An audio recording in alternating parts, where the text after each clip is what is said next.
Good morning students, मैं Jitendra Mishra brilliant vision में आप सभी का स्वागत करता हूं। लास्ट वीडियो हम लोगों ने स्टडी की थी sign convention for the spherical lenses, जिसमें हमने कॉन्वेक्स लेंस और कॉनकेव लेंस यानी हिंदी में उत्तल लेंस और अवतल लेंस के लिए कौन कौन सा साइन यानी यू वी एफ की वैल्यू कब माइनस होती है कब प्लस होती है इसके बारे में हम लोगों ने समझा था।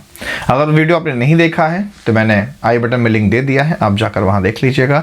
और आज के इस वीडियो में हम लेंस के फॉर्मूले को और लीनियर मैग्निफिकेशन को और उससे रिलेटेड कुछ इंपॉर्टेंट न्यूमेरिकल्स को टच करेंगे।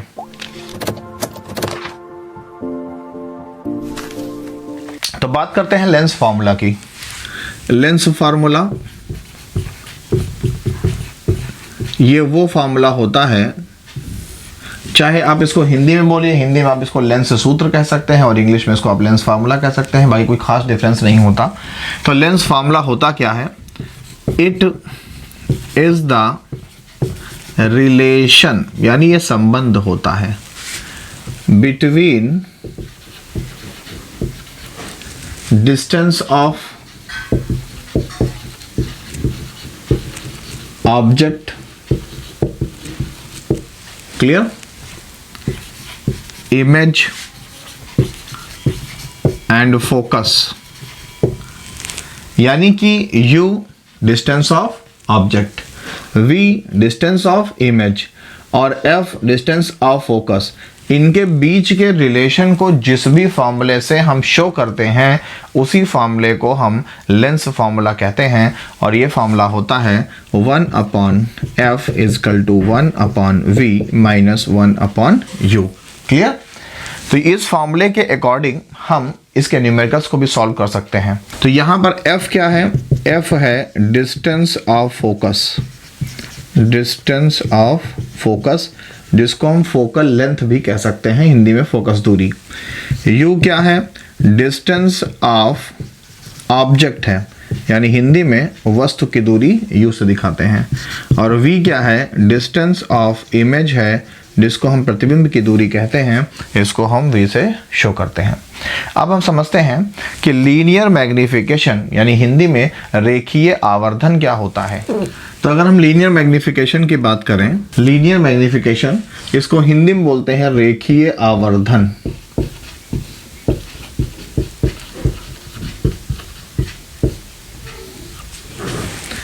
आवर्धन का मतलब होता है बढ़ा करके दिखाना, यानी कोई भी लेंस किसी भी इमेज को ऑब्जेक्ट से कितना गुना बड़ा या कितना गुना छोटा बनाता है, यही उस लेंस की मैग्नीफाइंग पावर या यही उस लेंस का लीनियर मैग्निफिकेशन कहलाता है।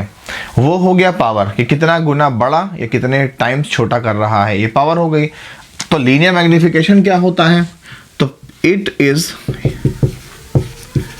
द रेशियो ऑफ, यह अनुपात होता है इमेज विद ऑब्जेक्ट।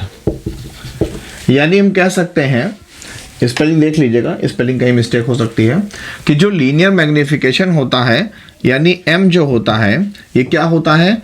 I यानी डिस्टेंस हाइट ऑफ इमेज यानी कि प्रतिबिंब की ऊंचाई अपॉन हाइट ऑफ ऑब्जेक्ट यानी वस्तु की ऊंचाई का क्या होता है? रेशियो होता है।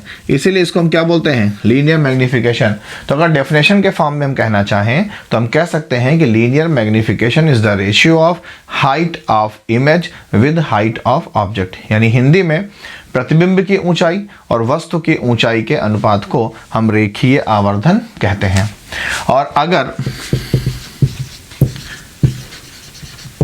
किसी फॉर्मूले में u और v भी दिया गया है, यानी कि u यानी डिस्टेंस ऑफ ऑब्जेक्ट और v यानी डिस्टेंस ऑफ इमेज, हिंदी में वस्तु की दूरी और प्रतिबिंब की दूरी, ये भी दिए हैं, तो क्या होगा? तो m = I/O = v/u, ये आपका फॉर्मूला बन जाएगा। और अगर हमें ये नहीं दिए हुए हैं, हमसे कहा गया है कि एक ऑब्जेक्ट है इतना ऊंचा है, दूसरा इतना ऊंचा है, तो क्या कर लें? एच डैश अपान एच ले लीजिए is equal to V upon U रख लीजिए इजकल टू आई अपान ओ। तीनों में से जो भी पता हो उसके अकॉर्डिंग भी हम मैग्नीफिकेशन निकाल सकते हैं। क्लियर। और जो रियल इमेज होता है उसके लिए m की वैल्यू हमेशा माइनस होगी। जैसे कॉन्वेक्स लेंस वो क्या बनाता है, रियल इमेज, तो कॉन्वेक्स लेंस के लिए जो m की वैल्यू क्या होगी, माइनस होगी।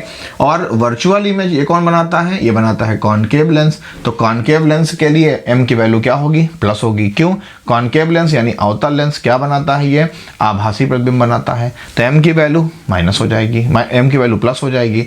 और जो हमारा कॉन्वेक्स लेंस है यानी हिंदी में उत्तल लेंस है वो क्या बनाता है, वो रियल इमेज यानी वास्तविक प्रतिबिंब बनाता है, इसलिए उसके लिए m की वैल्यू क्या हो जाएगी, निगेटिव हो जाएगी। तो लीनियर मैग्निफिकेशन से अगर हम इंपॉर्टेंट कंक्लूजन निकालें, इंपॉर्टेंट कंक्लूजन यानी कि जो हमने अभी तक समझा, कंक्लूजन स्पेलिंग गड़बड़ है, कंक्लूजन यानी हिंदी में बोलते हैं महत्वपूर्ण बिंदु या महत्वपूर्ण निष्कर्ष। तो अगर हम अभी तक हमने जो आपको लीनियर मैग्निफिकेशन यानी रेखीय आवर्धन समझाया था उसमें मेन बातें क्या सामने आ रही हैं, तो उससे पहली बात हमको ये पता चल रही है कि m फॉर कॉन्वेक्स लेंस यानी जो उत्तल लेंस होता है उसके लिए जो m यानी रेखीय आवर्धन यानी लीनियर मैग्निफिकेशन की जो वैल्यू होगी वो 1 भी हो सकती है, 1 से ज़्यादा हो सकती है और 1 से कम भी हो सकती है। क्लियर। लेकिन अगर हम कॉनकेव लेंस की बात करें, किसकी, कॉनकेव लेंस, कॉनकेव लेंस का मतलब क्या होता है, अवतल लेंस, तो कॉनकेव लेंस के लिए m की वैल्यू जो होगी वो हमेशा लेस देन 1 होगी। ये आपको हमेशा याद रखना है कि कॉनकेव लेंस यानी हिंदी में अवतल लेंस के लिए रेखीय आवर्धन यानी m की वैल्यू जो होती है वो हमेशा 1 से कम होती है। m को क्या बोलते हैं इंग्लिश में, लीनियर मैग्निफिकेशन, हिंदी में रेखीय आवर्धन। और पॉइंट नंबर 3 ये है कि फॉर रियल इमेज यानी अगर कहीं पर रियल इमेज का फॉर्मेशन हुआ है, हिंदी में वास्तविक प्रतिबिंब अगर बना है, और वास्तविक प्रतिबिंब कौन बनाता है, उत्तल लेंस बनाता है, यानी कॉन्वेक्स लेंस में रियल इमेज बनता है, तो उसके लिए m की जो वैल्यू होगी वो हमेशा निगेटिव होगी। क्लियर। और फॉर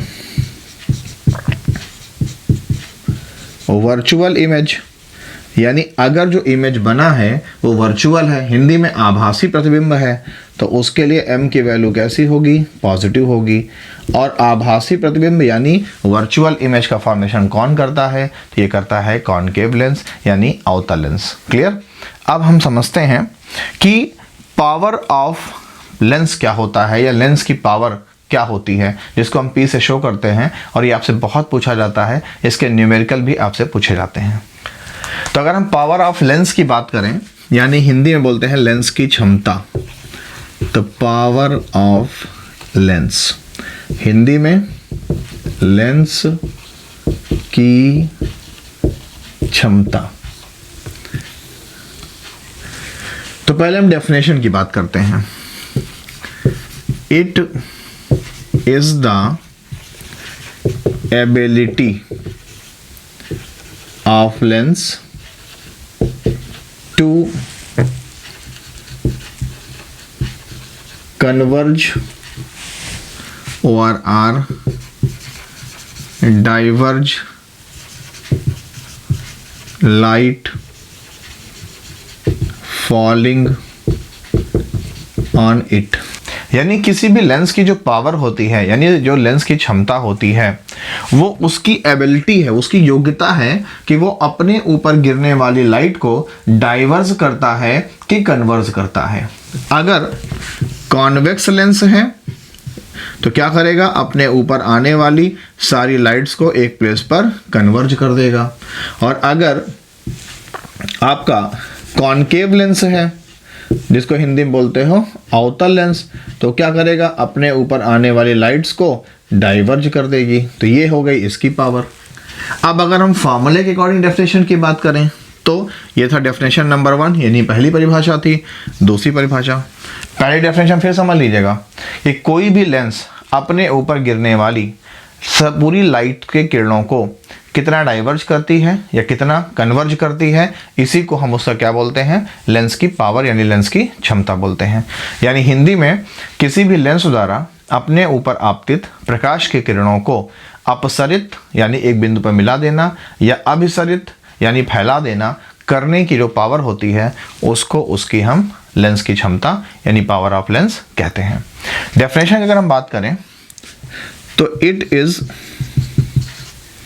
रेसिप्रोकल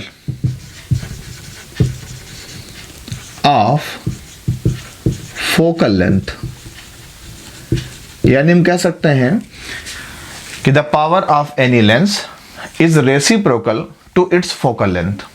समझे अगर, तो उस पावर ऑफ लेंस को हम P से शो करते हैं।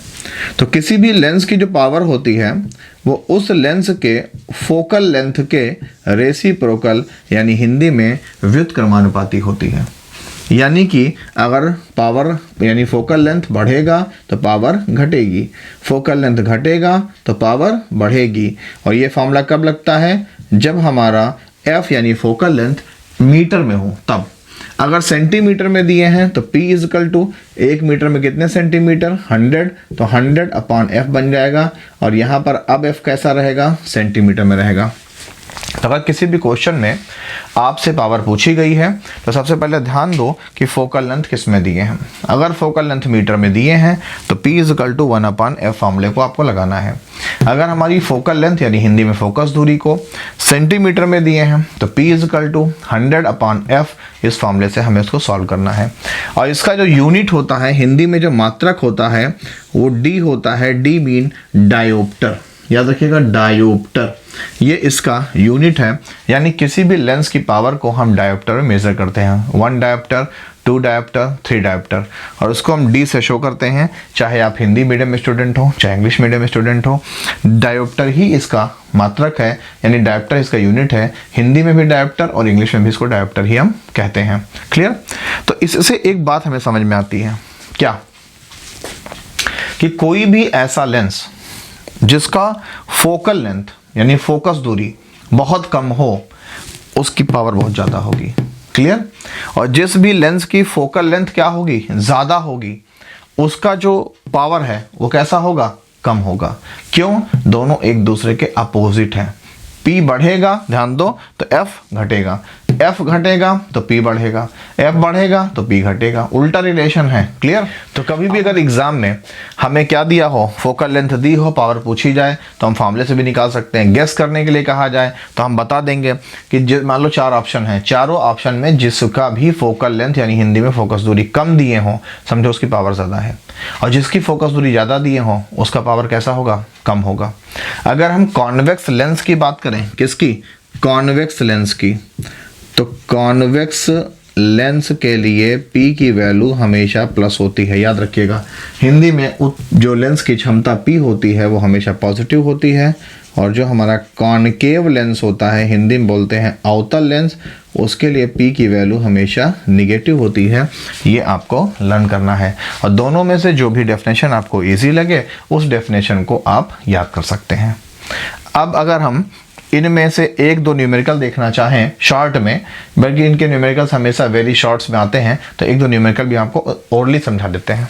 देखिए फॉर्मूला क्या है, फॉर्मूला है P is equal to 1 upon F। कब, जब F किस में हो, मीटर में हो, तो P is equal to 1 upon F, या P is equal to 100 upon F। ये कब लगेगा, जब F सेंटीमीटर में हो। इतनी बात समझ में आई। अब मान लीजिए हम कंडीशन नंबर 1 ले लेते हैं। पूछा गया है if F is equal to 2 metre, यानी कोई क्वेश्चन है, क्वेश्चन मैं बना नहीं रहा हूँ, मैं आपको कंडीशन समझा रहा हूँ कि इन्होंने पूछा कि कोई भी लेंस है जिसका फोकल लेंथ कितना है, 2 मीटर है, उसकी पावर बता दो। तो P is equal to 1 upon F। क्यों, क्योंकि यहाँ पर फोकल लेंथ किस में दी है, फोकस दूरी किस में है, मीटर में है। तो P is equal to 1 upon F, तो 1 upon 2 is equal to 0.5। D mean dioptre, तो 0.5 डायोप्टर आ गया। क्लियर। ऐसे ही क्वेश्चन नंबर 2, मान लीजिए हमसे कहा गया है कि if lens power is 2 dioptre, यानी लेंस की जो पावर है 2 डायोप्टर है, तो फोकल लेंथ क्या होगी। तो हमको फॉर्मूला ये मालूम है कि F इजकल टू, ध्यान दो, तो जब F यहाँ लाएंगे तो P यहाँ आ जाएगा, तो F इजकल टू 1/P, तो 1/P की वैल्यू कितनी दिए हैं 2, इजकल टू कितना हो गया 0.5, किस में आ गया मीटर में, क्योंकि फोकल लेंथ यहाँ पर किस में रखा जाएगा, मीटर में रखा जाएगा। ऐसे ही मान लीजिए क्वेश्चन और देख लेते हैं कि हमसे कह दिया जाए कि if F is equal to 200 centimetre then what will be the P, यानी कोई भी लेंस है उसकी फोकस दूरी कितनी है 200 सेंटीमीटर में है, तो उसका पावर कितना होगा, तो ये वाला फॉर्मूला लगा लो, तो P इजकल टू 100/F की वैल्यू कितनी दी है 200, तो 2 0 कैंसिल हो गया, कितना बच गया यहाँ पर, तो 200 1/2 यानी 0.5, ये हमारा आंसर आ गया डायोप्टर में। क्लियर। ऐसे मान लीजिए कि हमसे नेक्स्ट कंडीशन में कहा गया है कि एक लेंस है उसका जो पावर है ये -3 डायोप्टर है, ठीक, और हमें उसका फोकल लेंथ आप बताइए, तो फार्मूला फिर बन जाएगा P is equal to 1/F is equal to 1/P, तो 1/-3, तो इजकल टू डेसिमल लगा दो, ये कितना हो गया 10, तो 3 3 is 9, 3 3 is 9, इस तरह से आंसर आपका आता रहेगा, किस में आएगा माइनस में आएगा, क्या आ गया ये आपका मीटर, इतने मीटर आपका फोकल लेंथ बन जाएगा। तो इस तरह से उम्मीद करता हूँ कि आप लोगों को लेंस फार्मूला और पावर ऑफ लेंस और लीनियर मैग्नीफिकेशन यानी हिंदी में लेंस की क्षमता, रेखीय आवर्धन और उत्तल व अवतल लेंस के गुणों, इन सब की जानकारी कंप्लीटली हो गई होगी। अगर ऐसा है तो प्लीज़ वीडियो को लाइक कीजिए, शेयर कीजिए, चैनल को सब्सक्राइब कीजिए और ज़्यादा से ज़्यादा लोगों तक मुझे पहुंचने में मेरी हेल्प कीजिए।